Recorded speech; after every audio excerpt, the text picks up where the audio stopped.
Eu cumprimento a maioria de nós do Senhor. Foi muito alegre estar aqui novamente, né, junto com meus irmãos, louvando e agradecendo o nome do Senhor. Eu estava ali só em espírito e falando, Senhor, Jesus já habita neste lugar.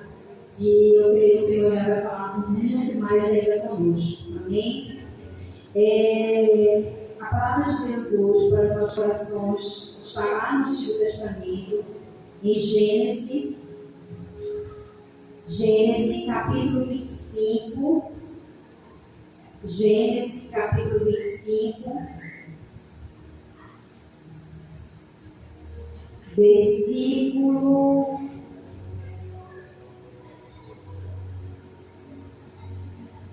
23. Glória a Deus, aleluia. Gênesis capítulo 25, versículo 23. Amém? Então a palavra de Deus diz assim: E o Senhor lhe disse: Duas nações há no teu ventre, e dois povos se dividirão em tuas entranhas, e um povo será mais forte que o outro povo, e o maior servirá ao menor. Aleluia. Podem sentar. Glória a Deus. Glória a Deus. Aleluia. Meus amados irmãos, eu sempre digo assim, né, que eu gosto muito de ler os provérbios e o Senhor fala muito no meu coração. E tem um versículo lá que diz assim, né, que o homem ele põe planos, mas é o Senhor que determina, né, é o Senhor que dá a última palavra. Aleluia. E até ontem eu estava estudando um outro livro para eu pregar. Quando a pastora me convidaram, eu estava estudando 1 Coríntios 13, que vai falar sobre a supremacia do amor. Eu já sabia que hoje o Senhor introduziu a família, e esse versículo ele fala muito ao meu coração, e eu vinha estudando ele, até que hoje de manhã, quando eu fui à escola dominical, Deus falou muito forte ao meu coração sobre esse livro, sobre especificamente esse capítulo. E quanto mais eu ia buscando ali na aula, e é muito importante nós buscarmos também na escola dominical, a gente aprende muito mais da palavra de Deus. E quanto mais eu ia buscando, mais o Senhor ia aprimorando. Eu disse, Senhor, essa mensagem que tu quer falar para mim e para a igreja esta noite. Aleluia. Então, irmãos, entrando no texto, a Bíblia vai contar que existia ali um propósito, desde o seio de Abraão, de Deus, um plano de Deus na vida ali, desde a descendência de Abraão. Até a chegada a Isaac, seu filho, o filho da promessa, como Deus fala, Deus também tinha um plano, e ele sempre dizia que ia multiplicar a descendência do seu servo. Por quê? Porque ele via ali um coração bondoso, um coração cheio da presença do Senhor. Aleluia. E quando Deus ele determina algo na nossa vida, nós devemos crer. Aleluia. Essa passagem, o Senhor está falando exatamente com Rebeca. Aleluia. E ele diz para ela que no ventre dela existem duas nações. Ou seja, ela ia gerar gêmeos, era uma mulher estéril. A Bíblia conta que ela ficou 20 anos sem poder ter filhos, e seu esposo orou a Deus, e Deus ouviu o seu clamor. Aleluia. E Deus não deu só um filho para ela, mas sim dois. Mas quando você vai buscando a leitura da palavra, você vê que os dois tinham um propósito para Deus. Aleluia. Mas Deus tinha um plano específico para o menor, ou seja, para Jacó. Muitas das vezes, irmãos, eu digo assim, eu penso dessa forma. Quando Rebeca recebeu aquele enunciado do Senhor, ela pensou assim: o escolhido de Deus é o menor. Então, eu já sei, porque o Senhor já me alertou, e eu vou ali tentar proteger esse filho. Mas a Bíblia conta e vai contando que o seu preferido para seu pai, Jacó, era Esaú. Porque a Bíblia conta que com o passar da sua juventude, quando eles foram crescendo, Esaú se tornava um homem forte, né, valente, e aí o pai dele, com tudo aquilo que ele já tinha visto, ele dizia assim: não, esse será o escolhido.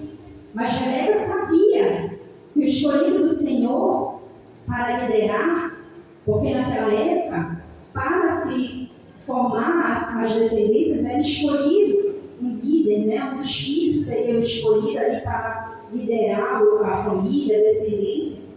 E ela sabia ali o que o Senhor já tinha determinado desde o ventre dela. E muitas das vezes, irmãos, a gente fica pensando, nós como mães, nós queremos proteger nossos filhos. Nós queremos, aleluia, tentar blindá-los eles de alguma coisa que há de vir, porque nós mães sabemos o que é bem e o que é mal para nossos filhos. Mas é o Senhor, aleluia. É o Senhor que guarda, é o Senhor que protege, aleluia. E nós como mães, nosso papel é o quê? Orar, buscar e pedir para o Senhor proteger. Mas o Senhor também fala na Bíblia que nós temos o livre-arbítrio. Nós não podemos salvar nossos filhos, mas nós podemos orar por eles, aleluia, trazê-los para a igreja, buscar a presença do Senhor, mas nós não podemos fazer as escolhas por eles, aleluia. E foi isso que Rebeca fez. Ela sabia que o Senhor já tinha escolhido aquele menino.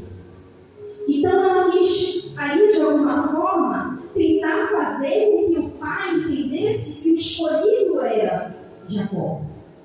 E ela não entendia que no meio desse movimento existia o Senhor, aleluia, que já tinha escolhido e que no tempo dele ele ia fazer acontecer.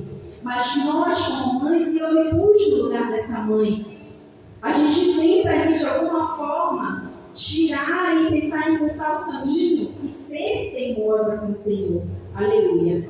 E ela fez ali naquele movimento, já vendo que Jacó era um homem já de idade, ele já estava ruim da visão, pensou: vou fazer ali um momento, vou preparar uma comida e vou fazer com que meu esposo abençoe o filho que Deus escolheu. Aleluia. Mal sabemos, irmãos, que quando a gente adianta o que Deus prometeu na nossa vida, aleluia, tem uma consequência. Aleluia. E ela fez isso, não esperou o tempo do Senhor. E hoje eu vou uma palavra que se encaixa muito bem, a supremacia do tempo, que é esperar o tempo determinado do Senhor para a nossa vida. Aleluia. Ela não esperou 20 anos para gerar um filho. Aleluia. Porque não esperar o momento do Senhor para dar bênção ao seu filho. E aquele movimento que ela fez poderia ter levado o filho dela à morte. Aleluia. Porque a Bíblia conta que quando Esaú foi receber a sua bênção com seu pai já não podia mais abençoá-lo, porque já tinha abençoado Esaú. Jacó, perdão. E aí, aquilo foi tomado por uma ira naquele irmão, porque ele achava que ele deveria ser escolhido, e é nessas horas, irmãos, que quando a gente deixa o espírito do maligno se aproximar da gente se distancia do Senhor. Aleluia. E aquela mulher, a Bíblia conta, quando ela percebeu que ela fez algo contra a ordenância de Deus, ela buscou o direcionamento dele. E assim acontece conosco, irmãos, porque nós somos falhos. Às vezes a gente quer ir acima, à frente ao tempo do Senhor. E aí, quando nós vemos que a gente comete o erro, e aí para onde nós vamos? Voltamos à presença do Senhor, buscamos, pedimos perdão. Davi, falamos de Davi errou muito na sua vida. Mas quando ele percebia o ato que ele tinha feito, ele buscava, ele se humilhava na presença do Senhor. Aleluia. E aquela mulher, ela buscou, ela começou ali a pedir para Deus orientação, até que o Senhor deu o direcionamento. E aquele filho ficou longe dela. A Bíblia conta que ele foi morar com o irmão, né, de Rebeca, passou muito tempo sofrendo, trabalhando, mas Deus era com ele. Aleluia. Porque apesar de nós estarmos passando pelo vale, mas o Senhor é conosco. Aleluia. E nós devemos buscar cada vez mais a presença de Deus, porque sabemos que no mundo vamos ter aflição. Mas se a presença de Deus estiver conosco, nós ficamos fortes, irmãos. Nós ficamos fortes para enfrentar os obstáculos, os desafios, as enfermidades, aquilo que o inimigo quer fazer contra a nossa vida. Aleluia. E a Bíblia fala que ele trabalhou 7 anos para conseguir a primeira esposa, trabalhou mais 7 para conseguir a segunda esposa, até que completou 20 anos de estadia em Arã. Até que o Senhor disse, é hora de voltar. Aleluia. Passou-se 20 anos para ele poder retornar à casa do Pai. Mas ele não deixou de confiar no Senhor. Porque ele sabia que ele era uma promessa para Deus. E quando nós somos obedientes e buscamos a presença de Deus, as coisas vão acontecendo de acordo com a vontade do Senhor. Aleluia. Então, irmãos, esse culto é um culto de família. Remete ao amor, remete à proteção, ao cuidado. E tudo isso Jesus Cristo transmitiu para nós. Aleluia. Então, que nós possamos, irmãos, buscar a presença de Deus e pedir para Ele proteção, saúde, cuidado, mas não impedir aquilo que o Senhor quer fazer na vida dos nossos ou na nossa vida. Aleluia. Nós, como instinto de proteção, como mãe ou como pai, muitas das vezes a gente quer deixar nós fazermos antes de Deus determinar aquilo que Ele quer fazer na nossa vida. Aleluia. E ontem eu estava falando para os meus filhos, antes de dormir. Às vezes é difícil acordar de manhã cedo, no domingo, para ir para uma escola dominical, para uma criança que acorda a semana toda para ir para a escola. Mas eu falo para eles, nós temos que buscar a presença de Deus diariamente, porque é esforço, é força de vontade, porque o inimigo está lá querendo puxar a gente para ficar na cama deitado, querendo tirar ali a vontade de ir buscar a Deus, querendo oferecer coisas de bandeja. Não vai para a igreja, não vai buscar a presença de Deus todo o tempo na igreja. Mas é isso, irmãos, que Deus quer de nós. Aleluia. É esforço, é vontade, é busca, para que o nome dele seja glorificado na nossa vida, irmãos. O Senhor, Ele nos ama. E por prova desse amor, Ele deu o seu Filho unigênito para morrer por nós. Então, como eu falo para os meus filhos, o esforço que nós temos para ir para a casa de Deus, nada é comparável ao que Jesus Cristo sofreu por nós. Aleluia. Então, que a gente possa buscar todo o tempo a presença. É dificultoso? É. Mas o Senhor não nos prometeu uma vida só de fartura. Não nos prometeu uma vida só de alegria. Ele disse que nós teríamos atribulações. Aleluia. Mas que nós buscássemos a presença dele todos os dias. E eu queria finalizar, meus irmãos, falando sobre esse capítulo que eu estudei para que eu pudesse apresentar aqui, porque eu também queria contar um testemunho sobre justamente esse livro, que está em 1 Coríntios, que vai falar muito sobre a supremacia do amor. E o apóstolo Paulo, ele vai dizer para os nossos corações aquilo que Deus ele quer falar conosco. Eu vou ler aqui. E aí eu vou contar um breve testemunho sobre tudo que Deus fez e tudo que Deus faz na vida. Não só do crente, mas na vida daqueles que Ele ama. Eu vou ler aqui. 1 Coríntios capítulo 13 diz assim: ainda que eu falasse a língua dos homens e dos anjos e eu não tivesse caridade, seria como metade pessoa, ou como um sino que tinha. E ainda que tivesse o dom de profecia, e conhecesse todos os mistérios e toda a ciência, e ainda que eu tivesse toda a fé, de maneira tal que transportasse os montes, e não tivesse caridade, nada seria. E ainda que distribuísse toda a minha fortuna para o sustento dos pobres, aleluia. E ainda que entregasse meu corpo para ser queimado e não tivesse caridade, nada disso me aproveitaria. A caridade é sofredora, é benigna. A caridade não é invejosa, a caridade não trata com leviandade, não se esmordece, não se importa com incidência, não busca os seus interesses, não se irrita, não suspeita mal, não folga com justiça, não folga com verdade, tudo sofre, tudo crê, tudo espera, tudo suporta. A caridade nunca falha, mas havendo profecias serão aniquiladas, havendo línguas cessarão, havendo ciência desaparecerá, porque em parte conhecemos, em parte profetizamos.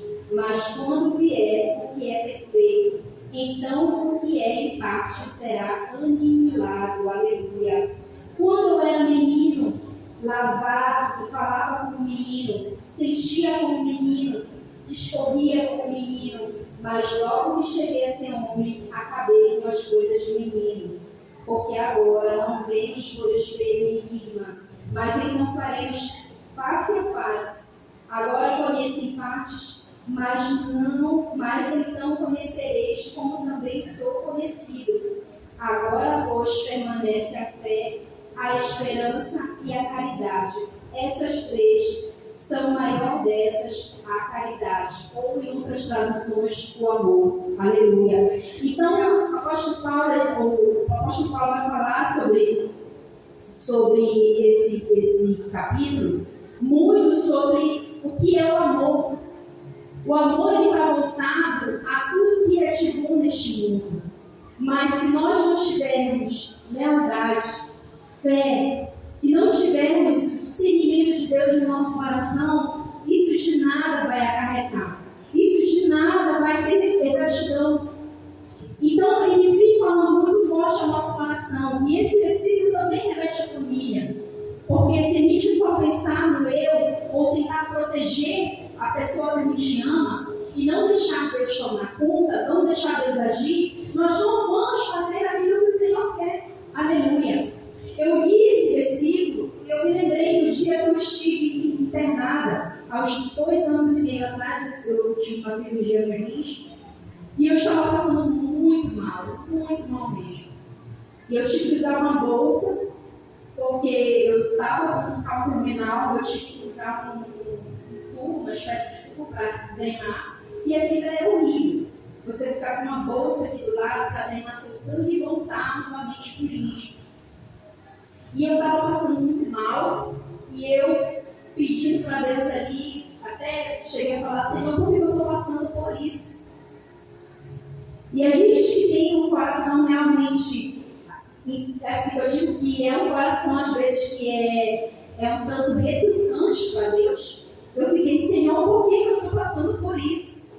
Porque eu te sirvo, eu faço tudo aquilo que o Senhor quer. Se eu estiver em pecado, me diga o que eu preciso fazer. Se eu estou em falta contigo, me diga. E eu comecei a orar, e a minha tia estava do meu lado, começou a orar por mim. Eu estava muito mal mesmo.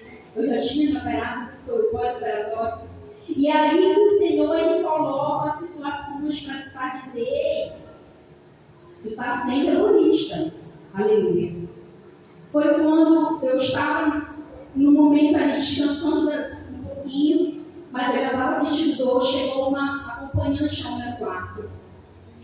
E aquela mulher, uma mulher incrédula, uma mulher realmente que estava numa situação muito difícil. Ela tinha ido fazer uma cirurgia igual a minha, só que na hora que o médico foi abrir ela, ele viu muitas coisas de ela. E ele decidiu fechá-la novamente. E a mãe dela me contando como minha tia, né, que era minha acompanhante, tudo que ela tinha passado na sala de cirurgia. O médico disse: não vou fazer cirurgia nela, porque não tem mais jeito. E aquela mulher era serva, não era serva, ela era incrédula mesmo, não acreditava em nada, a mãe dela era crente. E a mãe dela começou a orar, e essa mulher passou a noite, mano. E os médicos toda hora lá do lado, e eu já estava com medo daquilo ali. Senhor, me perdoa. Eu falava assim: Senhor, me perdoa, porque eu murmurei contra ti, e tem uma senhora do meu lado que está muito pior do que eu. E eu já comecei a orar ali para aquela mulher, e eu falando para minha tia: bora buscar, porque o Senhor quer fazer a obra aqui dentro desse lugar. Aleluia. E eu me lembro que no dia seguinte, por volta de umas 4 horas da tarde, chegou um obreiro que eles fazem, se chama capelania, né? Eles fazem a palavra de Deus, eles vão pregando, orando pelos enfermos no hospital, nos presídios. E esse homem pediu para entrar no quarto onde eu estava. Ele não encostou em mim, ele foi direto nela. E ele leu exatamente esse livro para ela. Exatamente. E ele disse assim, olhando para ela: Jesus morreu, sofreu, ressuscitou por amor a você e a mim. Aleluia. Você crê? Você crê no Senhor, Ele te ama, você crê? E ele começou ali. Ele começou a falar em línguas, começou ali. Eu vi o agir de Deus tão forte que comecei a chorar. E a minha tia falou: o que você está sentindo? Eu falei: eu estou sentindo, aleluia, a presença de Deus aqui. E eu estava orando para que ela pudesse aceitar Jesus ali naquele lugar. Porque ele disse: desse leito não sai. Só que o Senhor quer uma aliança contigo antes de você morrer. Deus está te dando uma última chance. E eu ficava orando para que ela dissesse sim. Porque não podia eu aceitar Jesus por ela. Nem aquele homem que estava ali a serviço do Senhor. Mas ela tinha que ter a força de vontade para isso. E ele ficou 40 minutos orando naquela moça. 40 minutos. E ela não aceitou Jesus. Não aceitou. Eu chorei tanto. Depois ela passou mal. Tiraram ela de lá e eu não soube mais notícias dela. Mas eu continuei orando, continuei apresentando ela. Porque eu sabia que existia uma batalha espiritual muito forte para que ela não pudesse aceitar. Foi muito forte a agir de Deus naquele quarto. E a minha tia, ela ficou ali buscando também. E a minha tia falou: será que ela aceitou Jesus? Eu falei: não sei. Mas a mensagem foi pregada para ela.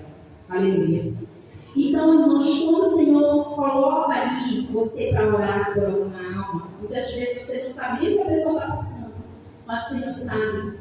Que você seja um instrumento do Senhor para aquela pessoa, para aquela alma. Hoje a gente vê muitas pessoas sofrendo aí com depressão. A gente sabe que isso é uma força maligna.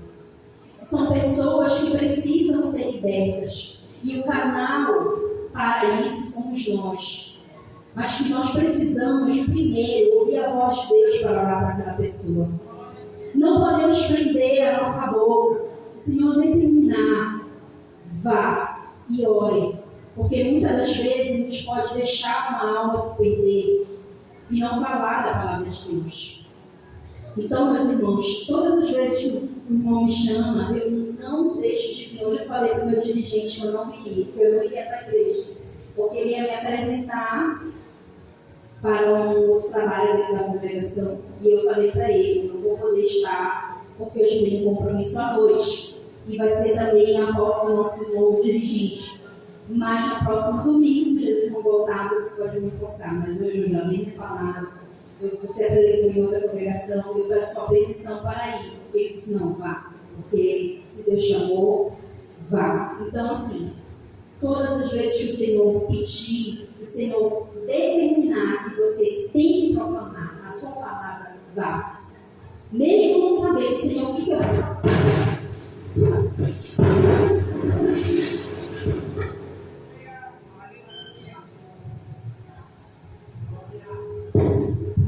Glória a Deus. Mesmo não sabendo, meus irmãos, o que nós vamos falar, o Senhor sabe. Ele põe a língua, ele põe as palavras na nossa boca, ele determina nossos passos. Ele vai estar conosco guerreando. Ele vai estar livrando, vai estar ali colocando você para ser um instrumento dele. Aleluia. E eu quero no final do culto fazer um sorteio, tá? Eu sempre costumo fazer isso. Quando eu dar a palavra, quando você prega na congregação. Porque é um propósito meu com o Senhor. Porque o Senhor, Ele vem me abençoando no meu trabalho, vem trazendo sustento para a minha casa. E eu também, assim como eu sou abençoada, eu quero abençoar também os meus irmãos. Tá? Então, todas as congregações que me convidam para ser preletora, eu falo com a empresa me libera alguns produtos para eu poder dar para os meus irmãos, porque a palavra de Deus diz, né? Que a gente também tem que congregar os nossos irmãos e também abençoar para sermos abençoados, amém? Então, poder ficar de pé para nós orarmos em prol da nossa família, em prol da nossa proteção, do nosso cuidado. Irmão Rodrigo, o Senhor já botou os nomes de todo mundo. O irmão Rodrigo sempre ganha, toda vez que ele fala, você já estou orando aqui, ele é quase o primeiro, né, irmão? Vamos orar. Soberano Deus e eterno Pai, te agradecemos, Senhor, por mais uma vez estar em tua casa, Senhor. Mesmo sabendo que muitos estão aí afora, Senhor, nos bares, nos lugares que tua presença não está, Senhor. Mas nós estamos aqui adorando e agradecendo o teu nome, Senhor. Pedindo proteção, pedindo cuidado, saúde para a nossa vida e para a nossa família, Senhor. Senhor, nos guarde, nos proteja, nos livra de todo o mal, Senhor. Abençoa a nossa casa, meu Pai. Abençoa nossos filhos, nossos entes queridos, Senhor. Desperta teu povo para engrandecer o teu nome, para te buscar na tua casa, Senhor. Se o Senhor vier esta noite, meu Pai, nos leva para o ar nas mansões celestiais. É tudo que te pedimos e já te agradecemos, Senhor, em nome de Jesus. Amém. Glória a Deus. Amém.